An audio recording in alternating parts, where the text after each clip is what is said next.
नमस्कार, स्वागत आप सभी का।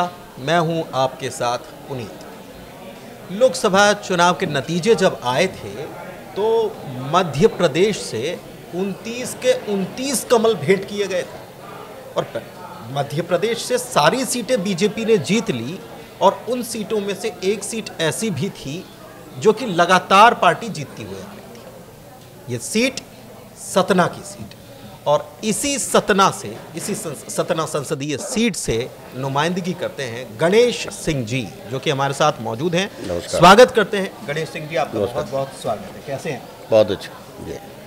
क्या चल रहा है देश में? बस विकास कार्यों पर हम लोगों की नज़र है। जो काम अभी किया है उसको और आगे बढ़ाया जाए और जन सुविधाएँ जुटाई जाएँ। वेलफेयर स्कीम्स जो भी राज्य और केंद्र की हैं वो लोगों तक, जन जन तक पहुंच जाएं। अभी उसी दिशा में हम लोग काम कर रहे हैं। जब आप सतना से दिल्ली आते हैं तो वहाँ के लोगों की बहुत सारी डिमांड रहती होगी कि सांसद महोदय जाएंगे, हमारी इन बातों को पूरा करेंगे। कौन कौन से प्रोजेक्ट्स हैं अभी लूप लाइन? केंद्र से अपेक्षाएं तो रोड, एयर कनेक्टिविटी, फिर शहर को और सुविधाओं के साथ जोड़ा जाए, इस तरह की अपेक्षाएं केंद्र सरकार से रहती हैं। कुछ एजुकेशन के बारे में कोई अच्छे एजुकेशन सेंटर खुल जाए, फिर कुछ हमारी बड़ी सिंचाई योजनाएं हैं जो अधूरी पड़ी हैं, उनमें केंद्र की मदद मिल जाए तो वो ठीक से हो जाए। राष्ट्रीय राजमार्ग, रेलवे, इन्हीं के बारे में लोगों की अपेक्षा केंद्र सरकार से रहती है। मैंने अपने लोकसभा क्षेत्र में ऐसे सभी काम अभी तक पूरा कर पाया हूँ। मेरा शहर स्मार्ट सिटी है। जब देश में 100 शहरों का चयन हुआ उसमें मध्य प्रदेश को 7 मिले, 7 में से एक सतना में ले गया, जिसमें से तो 4 महानगर थे हमारे, 2 संभाग मुख्यालय थे, 2 संभाग मुख्यालय हो गए। डिस्ट्रिक्ट के नाम पर एक में सतना, जो सतना मुझे मिला, तो 1000 करोड़ का प्रोजेक्ट है, ऑनगोइंग है। लगभग 50% काम पूरे हो गए, 50% काम अभी ऑनगोइंग है, चल रहे हैं। विश्व स्तरीय रेलवे स्टेशन भी मैं अपना बना रहा हूँ सतना। अमृत योजना में मैं मैहर का रेलवे स्टेशन भी बना रहा हूँ 272 करोड़ का सतना का। हवाई अड्डा हमारे यहाँ से था 1962 का, जब सेकंड वर्ल्ड वार हुआ था तब बना था, एयरपोर्ट अथॉरिटी ने बनाया था। तो वो खंडार जैसा पड़ा था पूरा, उसको रेनोवेट किया, बढ़िया अच्छे से बनाया। अब DGCA के पास लाइसेंस के लिए वो रखा हुआ है। संभावना है कि जल्दी मिल जाएगा तो परिचालन शुरू हो जाएगा। अब तलाश है हम लोगों की कि कोई अच्छे प्लेयर मिल जाए हवाई जहाज़ चलाने वाले, तो लोगों को हम दिल्ली, भोपाल, इंदौर से कनेक्ट कर सकें।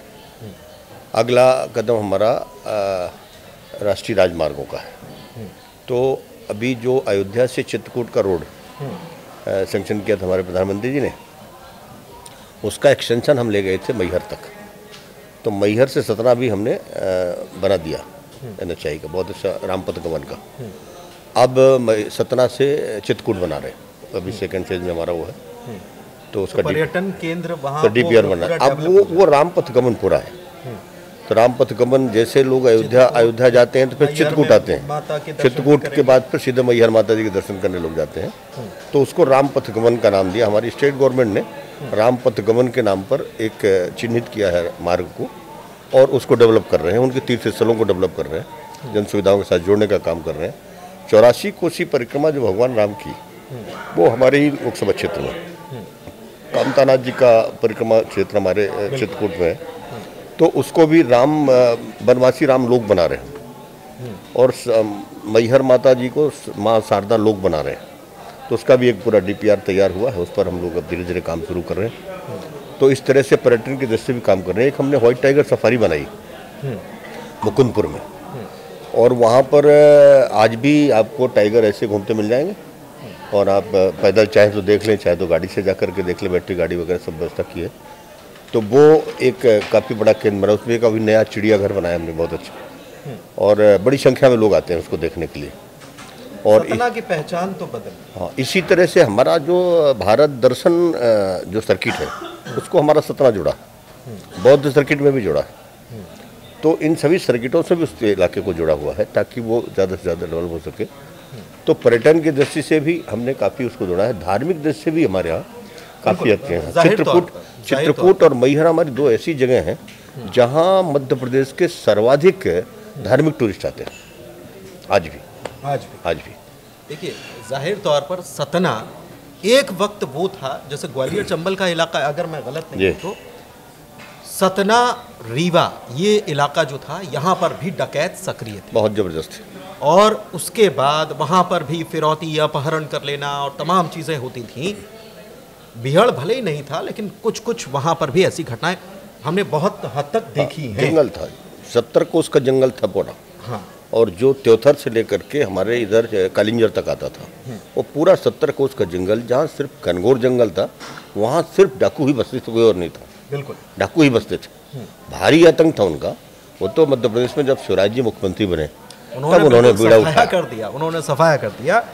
लेकिन अभी भी ऐसा नहीं है। ये सांसद जी की हमने बात सुनी, सांसद जी ने बताया कि उन्होंने क्या क्या काम करवाए, लेकिन जहाँ तक विकास की बात होती है तो विकास के लिए तो हमेशा से गुंजाइश बनी रहती है। कुछ लोगों की उम्मीद होती है। किसानों की बात कर लेते हैं। किसान जो है वो परेशान है, ख़ास तौर पर धान को लेकर, धान के मूल्य को लेकर के। अभी हम कल परसों खबर दिखा रहे थे कि उन्होंने भी कहा कि हमको 3100 रुपये मूल्य दो।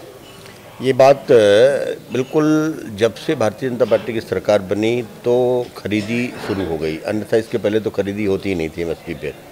एमएसपी हर सीजन में बढ़ रही है, रबी में भी, खरीफ में भी। तो जिस रफ्तार से बढ़ रही है, उनको किसानों को लगता है कि थोड़ा सा और इसका दाम बढ़ना चाहिए। इस वक्त सही है कि किसान 3100-3200 रुपये मांग रहा है, और अभी उसको छत्तीसगढ़ में, हाँ वहाँ छत्तीसगढ़ में दे रहे हैं, क्योंकि छत्तीसगढ़ में देखिए एक सिंगल फसल है धान की। हमारे यहाँ हम गेहूँ भी खरीदते हैं, हम मोटा अनाज भी खरीद रहे हैं, लेकिन हमारे यहाँ तो हम कम दलहन फसल हो रही तो हम खरीद सकते हैं ना, ले सकते। नहीं, हम कम फसल नहीं है, धान का उत्पादन हमारे यहाँ कम नहीं है। नहीं, छत्तीसगढ़ के हाँ, उसके मुकाबले में जरूर कम है, लेकिन धान हमारे अच्छा उत्पादन है, बहुत अच्छा उत्पादन है। गेहूँ का हमारा बहुत अच्छा उत्पादन है। मध्य प्रदेश में सोयाबीन का हमारा अच्छा उत्पादन है। हम दलहन अच्छा उत्पादन कर रहे हैं, हम चना अच्छा उत्पादन कर रहे हैं।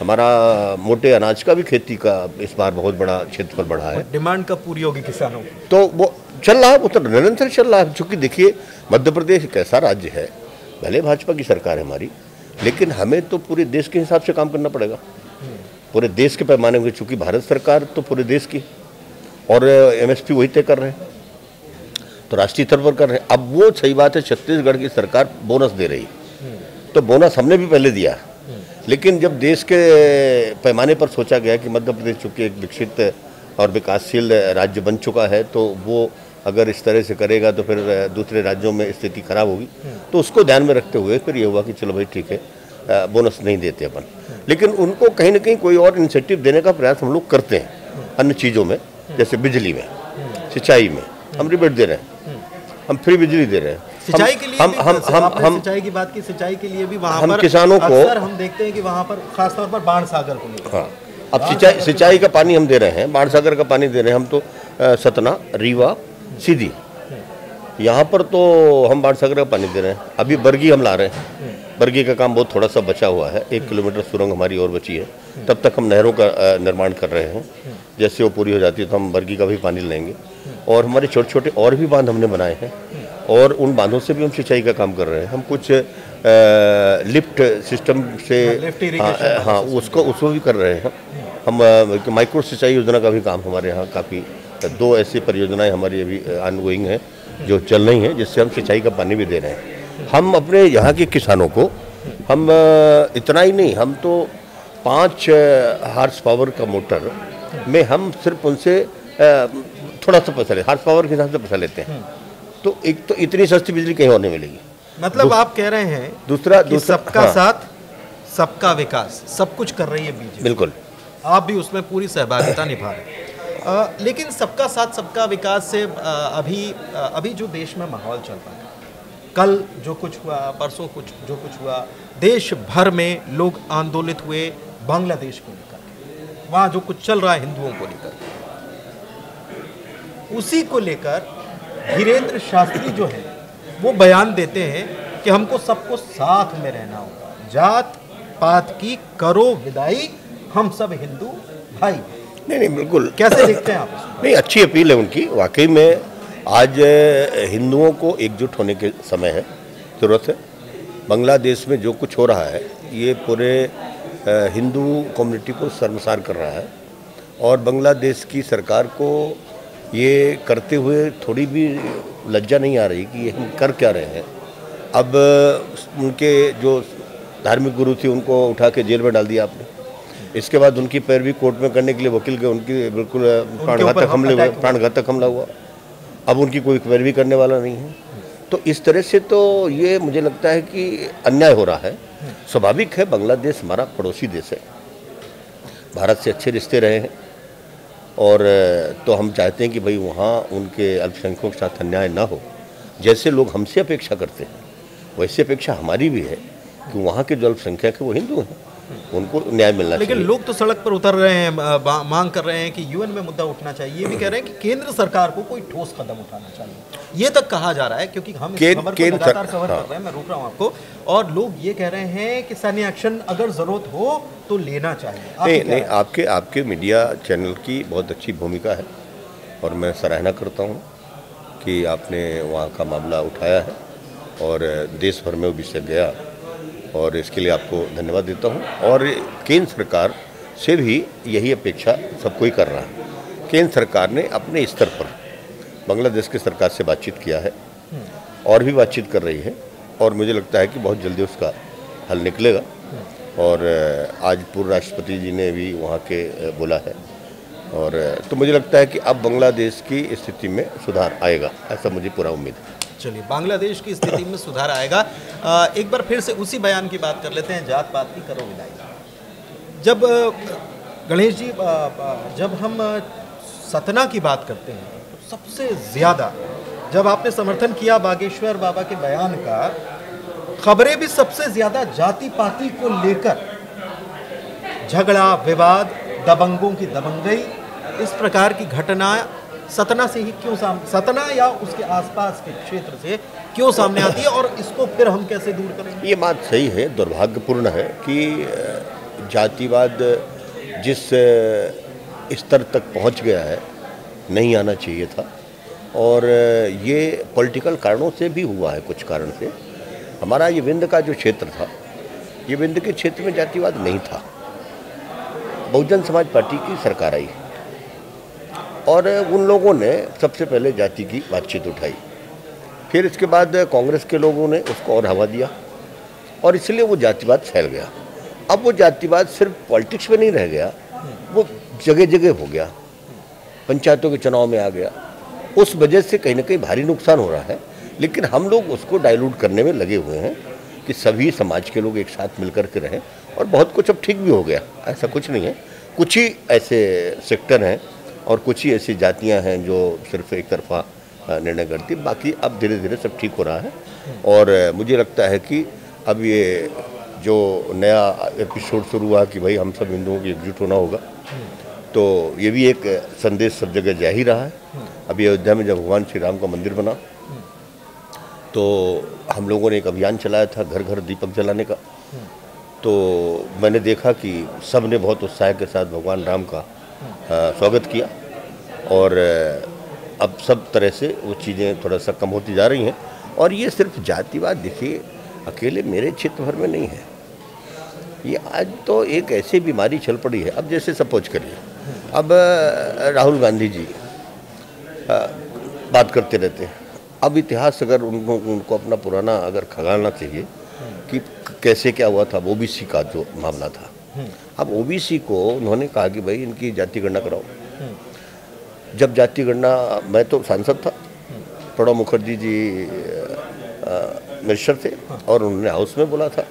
जब मुलायम सिंह ने, लालू यादव जी ने, शरद यादव जी ने मामला उठाया था, तो इन्होंने कहा कि ठीक हम कराएंगे, और इसके बाद फिर नहीं कराया, फार्मेट भी गलत जारी कर दिया। फिर इसके बाद जब आया तो वो सेंसस नहीं किया, उनको जारी नहीं किया, घोषणा नहीं किया। तो फिर ये क्यों आज कह रहे हो आप?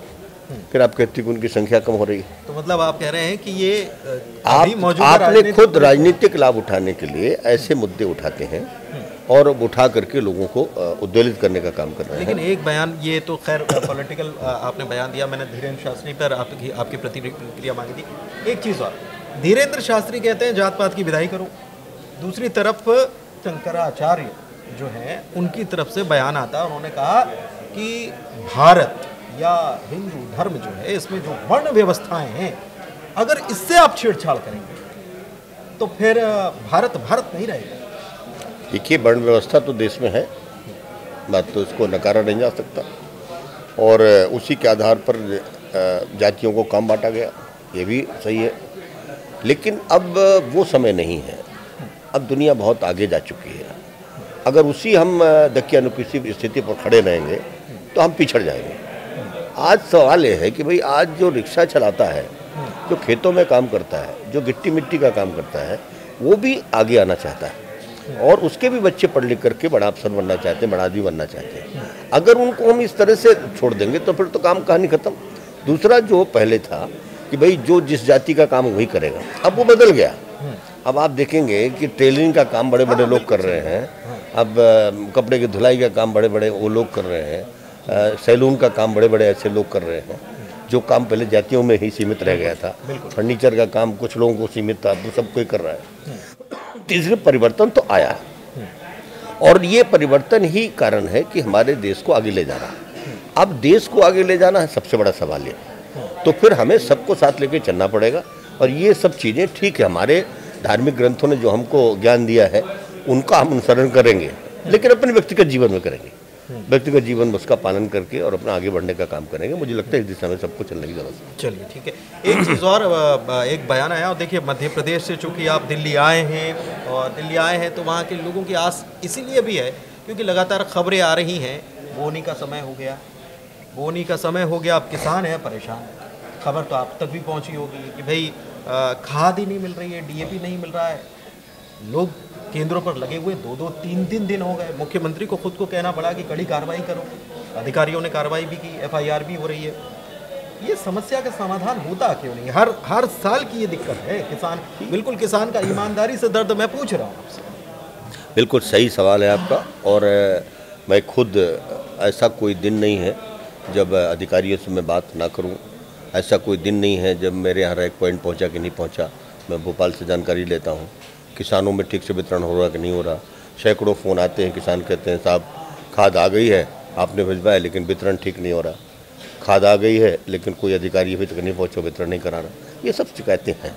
कारण इसका सबसे बड़ा ये है, थोड़ा सा यहाँ पर कहीं ना कहीं चूक हुई है कि हमने पहले इसको स्टॉक करना चाहिए समय से पहले, और ये बोनी का टाइम बहुत थोड़े दिन का होता है। अगर उस टाइम पर अगर हमको खाद नहीं मिली तो हमारे खेत खराब हो जाएंगे, फिर हमारी उपज पर उसका असर पड़ता है। बिल्कुल सही बात। तो हमें समय पर स्टॉक करना चाहिए, वो स्टॉक हो नहीं पाया।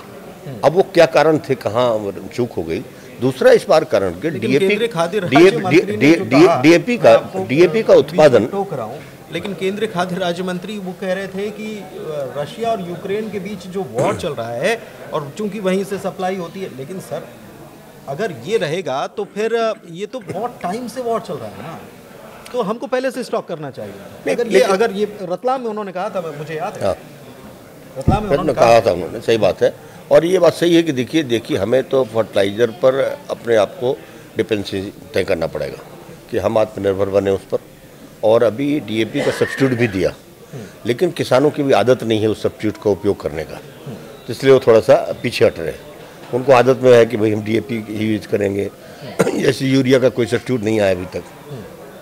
नैनो यूरिया आया, नैनो डीएपी आई, सब कुछ आया, लेकिन अभी किसान उसके लिए राजी नहीं हो रहा, चूँकि उसने अभी प्रयोग नहीं किया। धीरे धीरे उसकी आदत में आएगा तो करेगा। लेकिन ये बात सही कि फर्टिलाइज़र के मामले में देश को आत्मनिर्भर बनना है। हमारे प्रधानमंत्री जी की सोच यही है, उस दिशा में वो आगे बढ़ भी रहे हैं। जैसे यूरिया पर हमारे सामने अब आत्मनिर्भरता हो गई, यूरिया हमारे पास पर्याप्त, और भी कई रासायनिक खादें हमारे पास पर्याप्त हो गई। लेकिन डीएपी, बात सही है कि डीएपी अभी भी हम बाहर से मंगाने के लिए मजबूर हैं, तो उसका कुछ ना कुछ सब्स्टिट्यूट बनाना पड़ेगा। उस दिशा में काम तो हमारी सरकार कर रही है, लेकिन मुझे लगता है कि ये मौजूदा जो समय है, ये मौजूदा समय के लिए ये सब ठीक है बात नहीं होगी कि हमें तत्काल खाद चाहिए। तो जैसे हमने अपने क्षेत्र में तय कर दिया कि कितने रैक हमको चाहिए। हमारे क्षेत्र में अकेले सतना जिले में हमें 6000 मीट्रिक टन खाद कम मिली थी, कम मिली थी, तो हमने बात करके उसको अभी फुलफिल करा रहे हैं। ये ईमानदारी की बात है कि आपने इसको माना। हाँ, वरना ये दावे किए जाते हैं कि खाद तो पर्याप्त मात्रा में, और यही दावा जो है मध्य प्रदेश के कृषि मंत्री ने भी किया। और सबसे बड़ी बात कि कांग्रेस सवाल, लेकिन बात कांग्रेस और बीजेपी का नहीं है, बात ये है कि खबरें लगातार आ रही हैं, सामने तस्वीरें दिखाई दे रही हैं, किसान परेशान है। उन्होंने कहा कि कांग्रेस बताए कि हमको कहाँ खाद सप्लाई करनी है, कांग्रेस बताएगी। सर, ये आपको लगता है कि ये होना चाहिए क्या? नहीं, बिल्कुल नहीं होना चाहिए। किसानों के किसी काम पर राजनीति नहीं होनी चाहिए। और कांग्रेस तो हमेशा गैर जिम्मेदाराना बयानबाजी करती आई है। जब वो सरकार में भी थोड़े समय के लिए आए थे, तब क्या स्थिति बनी थी, क्या कहा था उन्होंने, फिर किया कुछ नहीं। का संकट था। इसका कोई न कोई स्थायी हल निकालना पड़ेगा। उसका एक ही स्थायी हल है कि हमारी ज़रूरत के आधार पर हमारा डबल लाख में, सिंगल लाख में स्टॉक होना चाहिए। और जो हमारी फर्टिलाइज़र कंपनियां हैं वो अपने अपने सेंटर बनाएं, उस सेंटर में उनको स्टॉक करना चाहिए। ऐसा नहीं कि हम गुजरात से जहाँ प्रोडक्शन हो रहा है वहाँ से लेकर के चलेंगे, फिर रैक से चलेगा, फिर बाहर से आएगा, फिर पहुँचाएंगे। आखिरकार किसी भी चीज़ को गंतव्य तक पहुँचने में हफ्ते 10 दिन तो लग जाते हैं। और बोनी का टाइम होता है 3-13, हमारे कहा था ना, कहावत है, 3 आषाढ़ 13 कार्तिक, 3 आषाढ़ 13 कार्तिक है। मैंने कार्तिक का 13 मतलब 13 दिन के अंदर ही हमें बोनी करनी पड़ेगी, और नहीं तो हमारा खेत खराब हो जाएगा और हमारी फसल का उसमें उत्पादन का नुकसान होगा। तो उस समय पर हमको फर्टिलाइज़र चाहिए, तो वो तभी मिलेगी जब हमारे पास स्टॉक होगा। और स्टॉक के लिए अब नया कोऑपरेटिव सिस्टम जो आया है वो ज़मीन पर उतरने दीजिए उसको, तो मुझे लगता है फिर हो जाएगा। और FPO हमने बनाए हैं पूरे देश में। प्रधानमंत्री नरेंद्र मोदी जी ने किसानों का संगठन FPO बनाया। एक्चुअली क्या गलती क्या हुई, हमने कई बार इस बात को उठाया कि FPO को दो काम, जहाँ 300-400 किसानों की एक समिति बन गई है, और उनको उस काम को दो कि वो स्टॉक करें, वो अपना पैसा लगाएं, बैंक से लोन ले पैसा लगाए और स्टॉक करें और किसानों को दे। तो उनको अभी तक इन्होंने नहीं किया। फर्टिलाइजर कंपनियां उनको दे नहीं। फर्टिलाइजर कंपनियों के खेल क्या है, उनके अपने डीलर हैं, चिन्हित डीलर हैं। फिर बाकी जो हिस्सा सरकार को देती हैं तो कोऑपरेटिव के थ्रू जाता है। तो कोऑपरेटिव में कभी कहीं भंडारण की कमी है, तो कभी कहीं आरोप करने की जरूरत है। तो ये जरूरत है इसको ठीक करने की, इसको कंट्रोल करने की जरूरत है। चलिए, ये तो किसानों की भी बात हो गई। अब थोड़े से देश की भी बात कर लेते हैं कि देश में जो कुछ चल रहा है पॉलिटिकली, अगर देखा जाए तो महाराष्ट्र में बीजेपी की सरकार, बीजेपी नहीं बल्कि महायुति की सरकार, लेकिन बीजेपी ने इतनी बड़ी जीत हासिल की, कैसे देखते हैं? और इंडिया गठबंधन को कैसे देखते हैं? क्योंकि उनका कहीं ना कहीं इशारा फिर से वही है कि ये तो जनादेश नहीं हो सकता। देखिए, जनादेश क्यों नहीं हो सकता? जब वो जीतते हैं तो उसको जनादेश कहते हैं, जब हम लोग जीतते हैं तो उसको जनादेश नहीं कहते। अब महाराष्ट्र में जो सरकार काम कर रही थी शिंदे जी के नेतृत्व में, उस सरकार ने जो काम किया, एक तो ये फर्स्ट काउंट है उसमें। दूसरा, भारत सरकार ने, हमारे प्रधानमंत्री जी ने जो जन कल्याणकारी योजनाएं चलाई हैं, जो डेवलपमेंट के प्रोग्राम चलाए हैं, एक विकसित भारत बनाने का जो उन्होंने संकल्प लिया है, और वो क्षेत्र वहाँ है, वो सब चीज़ों का असर है और ये चुनाव जीतने का। और दूसरा कोई असर नहीं है। नहीं, लेकिन कांग्रेस और उनका गठबंधन एक्सपोज हो चुका है पूरी तरह से। के ऊपर सवाल उठता है, फिर से ईवीएम के ऊपर सवाल। अच्छा, जब वो जीतते हैं तो ईवीएम ठीक रहता है। उनका ये भी तर्क दिया जाता है, सोशल मीडिया पर भी कई तर्क दिए जाते हैं कि बोले इन्होंने ये किया। जम्मू कश्मीर में तो ईवीएम की बात नहीं उठाई। नहीं, तो जम्मू कश्मीर इन्होंने दे दिया, दूसरा स्टेट ले लिया, इधर झारखंड में हुआ तो झारखंड दे दिया, महाराष्ट्र इन्होंने ले लिया। ऐसा होता है क्या? ऐसा, अच्छा, ये लोकतंत्र में ऐसा संभव हो गया? आप बताइए, खुद सोचिए, लोकतंत्र में ऐसा क्या? एक एक वोट का जहाँ गिनती होता है, एक एक व्यक्ति अपने मर्जी से वोट डालता है, तो कैसे समझौता हो सकता है? नेता समझौता कर लेंगे, जनता थोड़ी समझौता करती है। कौन से कैसे कर सकते हैं? और ईवीएम का प्रयोग आज का थोड़ी ना है, कितने वर्षों से ईवीएम का हम लोग प्रयोग करते आए हैं। तो भाई कई बार ये हुआ कि भाई इसमें गड़बड़ हुआ है, तो भाई कोर्ट तक ने कहा कि भाई इसमें जांच करो, जांच हुई, कहीं कोई फॉल्ट नहीं मिला आज तक। सुप्रीम कोर्ट ने भी कह दिया कि भाई कोई फॉल्ट तो मिला नहीं। इलेक्शन कमीशन ने उस चैलेंज को एक्सेप्ट किया। आप हमें एक तो उदाहरण बता दो, आप एक प्रमाण बता दो, आप कहीं हमारे इसमें गड़बड़ी हुई तो वो प्रमाण भी नहीं देते, और जब हारते हैं तो बता देते ईवीएम खराब है। अब कहते हैं कि हम तो बैलेट पर चुनाव चाहते हैं। ममता दीदी साथ में नहीं आ रही हैं, इंडिया के अलग हो गई हैं, कैसे देख रहे हैं? दिल्ली के चुनाव भी सामने हैं और भी चीज़ें हैं। ममता दीदी ने कहा कि नहीं, हम बैठक जो हुई उसमें से नहीं शामिल की। देखिए, कांग्रेस बड़ी चतुराई से इन लोगों को साथ में जोड़ा था खुद लीडर बनने के लिए। अब बाकी सहयोगी दलों ने समझ लिया कि इसके साथ जाने से नाव डूबने वाली, नाव बचने वाली नहीं है। तो कौन डूबते हुए नाव में पार रखेगा, आप बताइए मुझे? कोई नहीं। अब उद्धव जी रख रहे, क्या हालत हो गया उनका। शरद पवार जी को हम लोग इतना बड़ा नेता मानते हैं, क्या कर दिया जनता ने। अब क्यों रहेंगे उनके साथ, आप मुझे बताइए, किस काम के लिए रहेंगे। अब अखिलेश जी को समझ में आ गया। जो भी 10 चुनाव हुए, 9 चुनाव हुए, बड़ी बड़ी बातें कर रहे थे, समझ में आ गया उनको। और अभी अखिलेश जी ने वहाँ का संबल का मामला उठाया न्यायालय में, वहाँ पर पार्लियामेंट में, और दूसरे दिन राहुल गांधी जी और प्रियंका जी संबल चल दिए। अरे भाई, आपका गठबंधन है ना, साथ में चले। यहाँ जब मामला उठाया तो आप साथ खड़े थे, उसको बिना बताए हुए आप वहाँ चले गए, लेकिन जाने नहीं दिया। और नहीं, वो गए वहाँ। अब वो अलग विषय है, वहाँ तक कानून व्यवस्था का विषय है, वो अलग विषय है। लेकिन यहाँ पर तो संसद में अखिलेश दिख रहे हैं और वो वहाँ सड़क पे दिख रहे हैं। तो गठबंधन है क्या? कैसा गठबंधन है? ये तो चालाकी का गठबंधन है। और ये एक वर्ग विशेष के लोगों को अपने साथ आकर्षित करने का एक पूरा खेल चल रहा है, कुछ नहीं। अब वो क्यों नहीं समझ पा रहे वो लोग कि हमारी भलाई कहाँ है। इन लोगों के साथ जाने में भलाई है कि हमें देश के विकास के साथ चलने में भलाई है। और हमारी सरकार ने सबका साथ सबका विकास, हमने किसी के साथ भेदभाव तो किया नहीं। जो नीडी आदमी है, जो ज़रूरतमंद आदमी है, सरकार की तरफ से उसको पूरा फायदा हम पहुंचाने का काम कर रहे हैं। हमने तो नहीं देखा कौन हिंदू है, कौन मुसलमान है, कौन सिख है, कौन ईसाई है। तो बेहतर तो वही होगा उस सरकार के साथ चलना है जिससे देश आगे बढ़े, सब कोई आगे बढ़े। ठीक है। दिल्ली में चुनाव आने वाले हैं और दिल्ली हमेशा से, दिल्ली में आप आते भी रहते हैं, लगातार दौरा होता है। दिल्ली के चुनाव में क्या एक्सपेक्ट कर रहे हैं, क्या आपको नज़र आ रहा है? क्योंकि अरविंद केजरीवाल जो हैं, उन्होंने अंदर भी थे, बाहर भी आ गए, फिर मुख्यमंत्री पद से इस्तीफा भी उन्होंने दे दिया, नई सीएम बना दिया उन्होंने। तो आने वाले चुनाव कैसे देखते हैं उसको, क्या नतीजे आप? केजरीवाल जी भारत की राजनीति में दिल्ली प्रदेश में जब सरकार बनाए तब उनकी एक छवि अलग थी। अन्ना हजारे जी के आंदोलन से निकले थे। अन्ना हजारे जी के बारे में आज भी देश के लोगों की बहुत अच्छी राय है, उनका बड़ा आदर करते हैं लोग। खाटी ईमानदार हैं वो लोग, गांधीवादी सोच का व्यक्ति है। उस विचारधारा से निकले थे कि हम करप्शन के खिलाफ हम लोगों को लेके चलेंगे। सरकार भी बनाई, दिल्ली की जनता ने उनको समर्थन दिया, सरकार बनाई।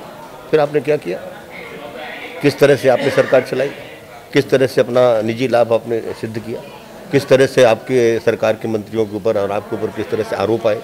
भाई, आरोप ऐसे नहीं आते, आरोप के पीछे कोई न कोई कारण होता होगा। चतुराई आपने करके, ठीक है कि आपने चतुराई किया तो सीधे न करके बाई लाइन से किया, लेकिन आखिरकार जब जांच एजेंसियों ने जांच किया तो आपके खिलाफ जब चार्जशीट पेश किया और आपको जेल जाना पड़ा, भाई न्यायालय तो किसी की नहीं है। आपने न्यायालय में आर्गूमेंट किया, न्यायालय ने आपको जमानत क्यों नहीं दिया?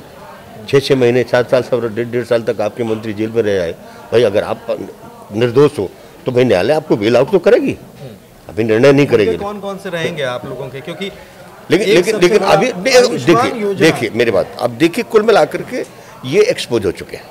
आयुष्मान योजना लागू नहीं करते दिल्ली में। हाँ, वो नहीं कर रहे हैं। वो कहते हैं हमारा तो हमने फ्री में सबको इलाज की व्यवस्था कर रखी है। अब किसको कर रखी है? कौन अप्रोच में जाएगा, कौन सामान्य आदमी जाएगा? मोदी जी ने तो आयुष्मान योजना गरीब से गरीब आदमी को दिया, लेकिन उसके बावजूद भी इतनी सीटें ले आते हैं। नहीं, पर लोकसभा तो हम जीत रहे हैं, लोकसभा हम जीत रहे हैं। जनता चाहती है कि आप और इस बार अब जब चुनाव आएंगे तो आप देखिएगा, इस बार भारतीय जनता पार्टी स्वीप करेगी और केजरीवाल जी का काम पूरा समाप्त हो जाएगा। केजरीवाल जी की सरकार चाहे यहाँ की चाहे पंजाब की पूरी तरह से विफल है और ये ऐसी सरकार बनाया उन्होंने साबित किया जो लोकतंत्र को अपमानित कर रही है और ऐसे ऐसे आरोपों के साथ ये सरकार दफन हो रही है कि राजनीति में तो फिर कभी भी ऐसे आरोप में आदमी उठ ही नहीं। अच्छा, दिल्ली के अचानक से मेरे दिमाग में सवाल आया कि अभी चुनाव के नतीजे आए, आपने महाराष्ट्र में तो जीत हासिल कर ली, अच्छी बात है। साथ ही साथ वायनाड सीट जो है वहाँ से भी नतीजे आ गए और पहली बार ऐसा हुआ कि गांधी की फैमिली अब साथ में यहाँ पर नजर आने वाली है। प्रियंका भी नजर आएंगी, सोनिया भी नजर आएंगी, राहुल गांधी भी नजर आएंगे। एक परिवार से 3 लोग हैं संसद में, एक परिवार से 3 लोग। तब वो पार्टी तो अब सिर्फ परिवार में ही सीमित रह गई। परिवार में के अलावा और पार्टी बची ही नहीं है। तो अब ठीक है, अब तीन ही लोग तो हैं, तो तीनों लोग संसद में आ गए और अब बाकी कार्यकर्ता तो सब देख ही रहे हैं कि कांग्रेस का क्या शिवसेना ने कहा कि दुर्गा का प्रवेश हो गया है, ट्वीट किया था। ट्वीट मैंने देखा था शिवसेना। देखिए, सांसद के रूप में उनको जनता ने चुन करके भेजा, स्वागत है उनका, लेकिन ये देश सबके बारे में जानता है, कौन क्या बनेगा, कौन क्या है, कौन क्या होगा। कल महिला सांसदों से मिल रही थी, महिला सांसदों ने कहा जय श्री राम, उन्होंने कहा जय सिया राम बोली, सीता को नहीं भूली।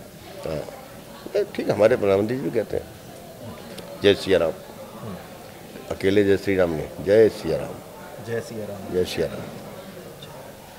सियापति, आखिर में चलते सियापति रामचंद्र भगवान की जय, रामचंद्र भगवान की जय जय।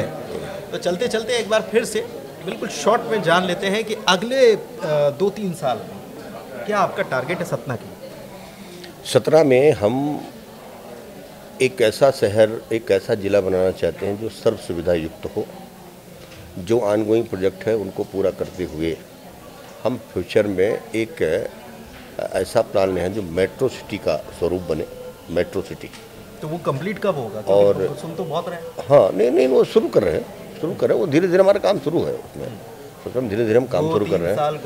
हमारी कनेक्टिविटी, पहले एयर कनेक्टिविटी, वाटर, वो रोड कनेक्टिविटी, रेल कनेक्टिविटी, सब उसी का एक हिस्सा है। Industrial development, agriculture development, small scale इंडस्ट्रियों का डेवलपमेंट इससे होगा ताकि नए रोजगार हम खड़ा कर सकें। हायर एजुकेशन के कुछ सेंटर और ले आए, 2 विश्वविद्यालय हमारे लोकसभा क्षेत्र में, हम और भी चाहते हैं और बढ़ें, और एग्रीकल्चर सेक्टर भी हमारा मजबूत हो। हम वहाँ पर इंडस्ट्रियल पार्क बना रहे हैं, इंडस्ट्रियल पार्कों में हम इंडस्ट्री लगा रहे हैं।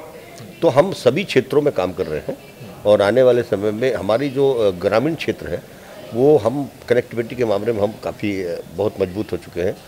मुझे लगता है कि 90% से ज़्यादा गांव हमारे पक्की सड़कों के साथ जुड़ चुके हैं।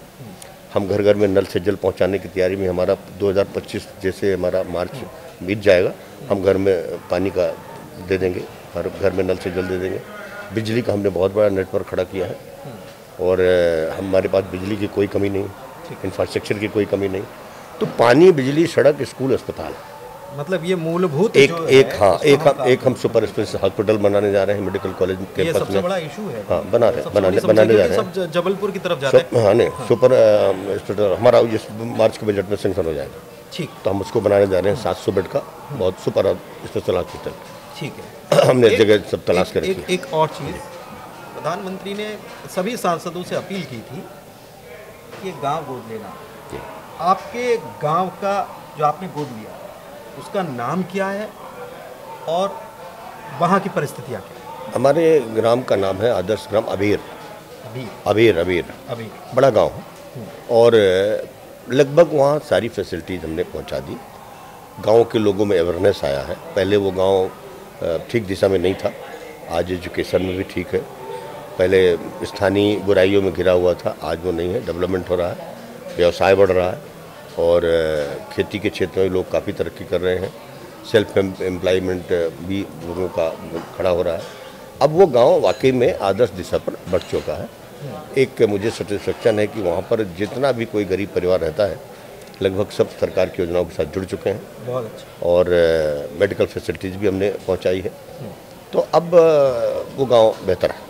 मैं संतुष्ट हूँ। चलिए, संतुष्ट हैं, वहाँ के लोग भी संतुष्ट होंगे और अपने मनोरथ भी उन्होंने बता दिए सांसद जी ने। क्या आगे क्या उनकी प्लानिंग है, कैसे करने वाले हैं, ये भी बताया।